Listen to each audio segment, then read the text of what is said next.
ಅಣ್ಣ ಬಲಗಾಲಿಟ್ಟು ಒಳಗಡೆ entry ಕೊಟ್ಟಾಯ್ತು.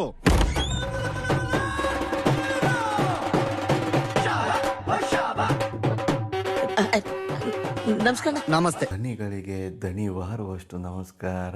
Welcome back to UIX47. ನಾನು ಹಳೆ ವಿಡಿಯೋದಲ್ಲಿ ಹೇಳಿದ್ದೆ ಪ್ರಾಬ್ಲಮ್ಗಳ ಬಗ್ಗೆ.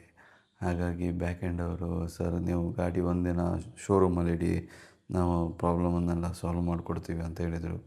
ಆಯಿತು ಅಂತೇಳಿ ಪುತ್ತೂರಿಂದ ಗಾಡಿ ತೊಗೊಂಡು ಹೊರಟೆ ಮಂಗಳೂರಿಗೆ.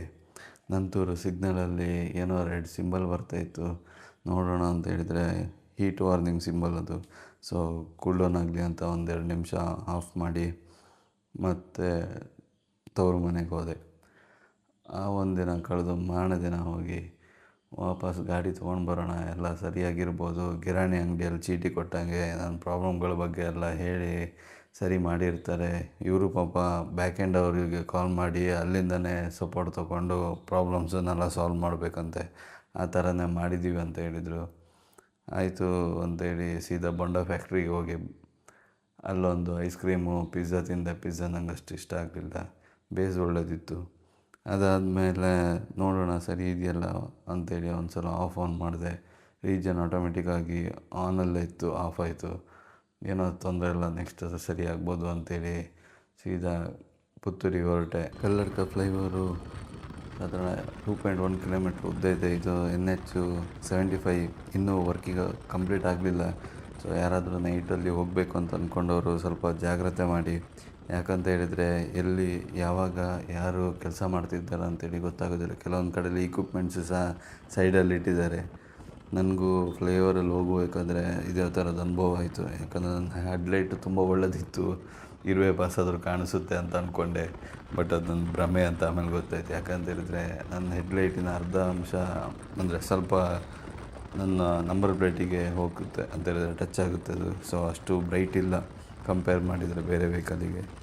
ಸೊ ಹಾಗಾಗಿ ನಾನು ಫ್ಲೈಓವರಲ್ಲಿ ಹೋಗಬೇಕಾದ್ರೆ ಅಲ್ಲೊಂದು ಸೈಡಲ್ಲಿ ವರ್ಕ್ ಮಾಡ್ತಿದ್ದಾರೆ, ಕಣ್ಣಿಗೆ ಹೆಡ್ಲೈಟು ಅಂದರೆ ಲೈಟ್ ಹೊಡೆದು. ಸೊ ನಂಗೆ ಗೊತ್ತಾಗಲಿಲ್ಲ ಅದು. ಏನೋ ದೇವ್ರ ಪುಣ್ಯಕ್ಕೆ ಬದುಕೊಂಡೆ, ಎಲ್ಲ ಒಂದು ಸಲ ಬಾಯಿಗೆ ಬಂತದು.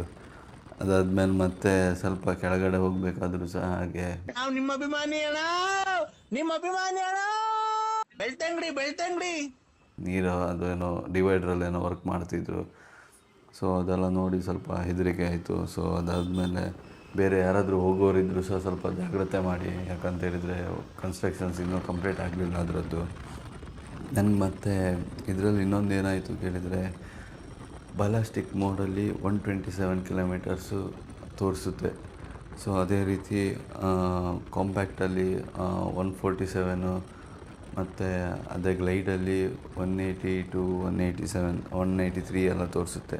ಸೊ ಗ್ಲೈಡ್ ಮೋಡ್ ಮಾತ್ರ ಆ್ಯಕ್ಚುಲಿ ಟ್ರೂ ರೇಂಜ್. ಯಾಕಂತ ಹೇಳಿದರೆ ಬಲಾಸ್ಟಿಕ್ ಮೋಡಲ್ಲಿ ನಮಗೆ 30% ಬ್ಯಾಟ್ರಿ ಬಂದ ಕೂಡಲೇ ಆ ಬಲಾಸ್ಟಿಕ್ ಮೋಡ್ ಕಟ್ಟಾಗುತ್ತೆ, ಅಂದರೆ ಯೂಸೇಜ್ ಮಾಡಲಿಕ್ಕೆ ಬಿಡೋದಿಲ್ಲ.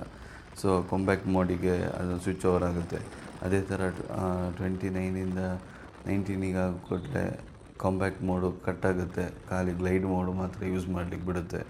ಸೊ ಆವಾಗ ಹೇಗಾಗುತ್ತೆ ಕೇಳಿದರೆ, ನಮಗೆ ಫಸ್ಟಿಗೆ 0 to 100 ಇರುವಂಥ ರೇಂಜ್, 100 ರೇಂಜಲ್ಲಿ ಯಾವುದು ಬಲಾಸ್ಟಿಕ್ ಮೋಡ್ 127 ಹೇಳಿತ್ತು. ಸೊ ನಮ್ಗೆ ಅದು ಕೊಡೋದು ಆ್ಯಕ್ಚುಯಲ್ ರೇಂಜು ಅರೌಂಡ್ 80 ಕಿಲೋಮೀಟರ್ಸ್ ಮಾತ್ರ. ಸೊ ಅದಾದಮೇಲೆ ಕಾಂಪ್ಯಾಕ್ಟ್ ಮೋಡ್ ಸಹ ಹಾಗೆ, ಅದು ಸಹ 90-100 ಒಳಗಡೆ. ಸೊ ಗ್ಲೈಡ್ ಮೋಡ್ ಮಾತ್ರ ಟ್ರೂ ರೇಂಜ್ ಕೊಡೋದು. ಯಾಕಂದರೆ ಎಟ್ ದ ಎಂಡ್ವರೆಗೂ ಸಹ ನಮಗೆ ಯೂಸೇಜಿಗೆ ಸಿಗೋದು ಗ್ಲೈಡ್ ಮೋಡ್ ಮಾತ್ರ.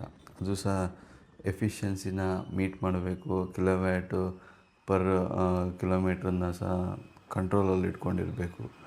ಸೊ ಗ್ಲೈಡ್ ಮೋಡಲ್ಲಿ 40 ಒಳಗಡೆ ಇರಬೇಕು, ಕಾಂಪ್ಯಾಕ್ಟ್ ಮೋಡಲ್ಲಿ 52 ಒಳಗಡೆ ಇರಬೇಕು. ಅದೇ ಪ್ಲಾಸ್ಟಿಕ್ ಮೋಡು 60 ಒಳಗಡೆ ಇರಬೇಕು ಕಿಲೋವ್ಯಾಟ್ ಪರ್ ಕಿಲೋಮೀಟರ್.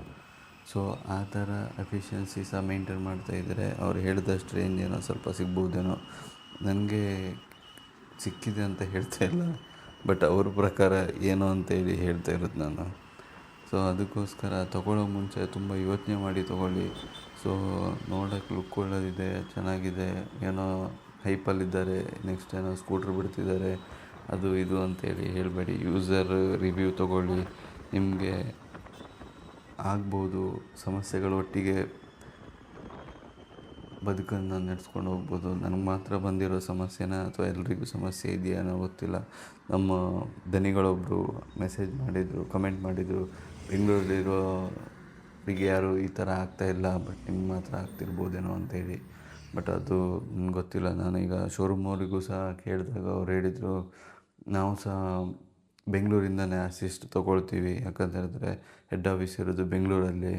ಸೊ ಅವ್ರು ಏನು ಹೇಳ್ತಾರೋ ಅದನ್ನು ನಾವು ಮಾಡ್ತೀವಿ ಅಂತೇಳಿ ಹೇಳಿದರು. ಸೊ ನನಗೀಗ ಟೈರಲ್ಲೂ ಸಹ ಮಾರ್ಕಿಂಗ್ಸು ಬರ್ತಾಯಿದೆ. ಸೊ ಶೋರೂಮ್ ಅವ್ರ ಹತ್ರ ಕೇಳಿದಾಗ ಹತ್ತಿರ ಯಾರಾದರೂ MRF ಡೀಲರ್ಸ್ ಇದ್ದರೆ ಅವರನ್ನು ಮೀಟ್ ಮಾಡಿ ಅವರು ಅದಕ್ಕೆ ಸೊಲ್ಯೂಷನ್ ಕೊಡ್ಬೋದು ಅಂತ ಹೇಳಿದರು. ಸೊ ನೋಡಬೇಕು ಏನಾಗುತ್ತೆ ಅಂತೇಳಿ. ನನಗೆ ತವರು ಮನೆಗೆ ಹೋಗಿ ಬಂದಮೇಲೆ ನನ್ನ ಪ್ರಾಬ್ಲಮ್ ಎಲ್ಲ ಸಾಲ್ವ್ ಹೋಗುತ್ತೆ ಅಂತೇಳಿ ಅಂದ್ಕೊಂಡಿದ್ದೆ. ಬಟ್ ಅದು ನನ್ನ ಭ್ರಮೆ ಅಂತ ಆಮೇಲೆ ಗೊತ್ತಾಯಿತು. ಯಾಕಂತ ಹೇಳಿದರೆ ಅದು ಮುಗಿತಾನೇ ಇಲ್ಲ, ಈಗ ಸಹ ಪ್ರಾಬ್ಲಮ್ಸ್ ಕಂಟಿನ್ಯೂ ಆಗಿದೆ. ಇದಕ್ಕೆಲ್ಲ ಯಾಕೆ ತಲೆ ಕೆಡ್ಸ್ಕತಿಯೇ? ದೊಡ್ಡವ್ರು ಹೇಳಿಲ್ವಾ ಸೋಲೆ ಗೆಲುವಿನ ಮೆಟ್ಟಿಲು ಅಂತ? ಆಗೋದಿಲ್ಲ ಒಳ್ಳೇದಕ್ಕೆಪ್ಪ. ಏನಪ್ಪ ಒಳ್ಳೇದಾಯ್ತು? ಏನು ಒಳ್ಳೇದಾಯ್ತು? ಲಕ್ಷಾಂತರ ರೂಪಾಯಿ ದುಡ್ಡು ತಂದು ನೀರು ಸುರಿದಂಗೆ ಸುರಿದ್ನಲ್ಲೋ, ಎಲ್ಲ ಹಾಳಾಗೋಯ್ತು. ಸೊ ಹಾಗಾಗಿ ನೆಕ್ಸ್ಟ್ ಸ್ಟೆಪ್ಪು ಏನು ತೊಗೊಳ್ಬೇಕು ಅಂತೇಳಿ ಡಿಸೈಡ್ ಮಾಡಬೇಕು ಅಂತೇಳಿ ಅಂದ್ಕೊಂಡಿದ್ದೇನೆ. ಹೀಗೆ ಇದ್ದರೆ ಆಗಲಿಕ್ಕಿಲ್ಲ ಅಂತೇಳಿ. ಸೊ ನೋಡಬೇಕು ಏನಾಗುತ್ತೆ ಅಂತೇಳಿ. ಕಮೆಂಟ್ ಮಾಡಿ, ಶೇರ್ ಮಾಡಿ, ಸಬ್ಸ್ಕ್ರೈಬ್ ಮಾಡಿ, ಸಪೋರ್ಟ್ ಮಾಡಿ. ನಿಮ್ಮ ಪ್ರೀತಿನ ಇದೇ ಥರ ಹಂಚ್ಕೊಳ್ಳಿ. ಸಾರಿ, ತುಂಬ ದಿನ ಆದಮೇಲೆ ವಿಡಿಯೋ ಮಾಡ್ತಾಯಿದ್ದೇನೆ. ವೆಬ್ ಸೀರೀಸಿನ ಎಪಿಸೋಡ್ಸ್ ಆದರೂ ಮುಗಿಬೋದೇನೋ, ಬಟ್ ನನ್ನ ಪ್ರಾಬ್ಲಮ್ಸಿನ ಎಪಿಸೋಡ್ ಮಾತ್ರ ಮುಗಿತಾನೆ ಇಲ್ಲ. ಸಪೋರ್ಟ್ ಮಾಡಿ, ಶೇರ್ ಮಾಡಿ, ಕಮೆಂಟ್ ಮಾಡಿ, ಸಬ್ಸ್ಕ್ರೈಬ್ ಮಾಡಿ, ಬೆಲ್ ಐಕಾನನ್ನು ಒತ್ತಿ. Thank you.